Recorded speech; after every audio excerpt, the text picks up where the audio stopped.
No nii, pidin tegema video, kuna nagu ma aru saan, et siis kahtluse all on see, et kas ma saan aru, mida ma seadmega teen. Mul on 2 seadet, seega mul on ju võimalik kontrollida, mida üks seade teeb, kuidas reageerib ja mida teine. Algusest peale ei ole oranž teinud mitte midagi. Nii, see roheline on nüüd välja lülitatud olekus, täis laetud ja vaatame, mis siis, kuidas tema reageerib. Nii. Reageerib nii. Täiesti okei.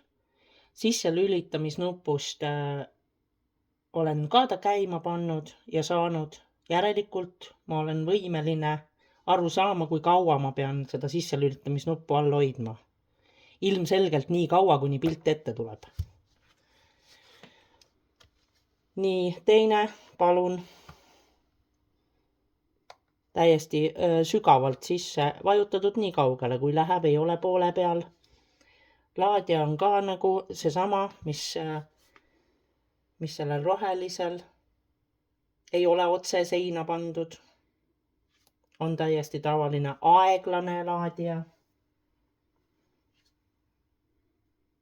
Adapter siis. Ma saan aru, et laadjaks nimetate teie kaablit. Arusaadav. Midagi ei toimu, midagi ei juhtu. Seda nuppu ma võin jääda kenasti siin hoidma või mitte hoidma. Seda on laetud rohkem kui 3 tundi järjest. Ühesõnaga ma loodan, et saate natukene pildi ette.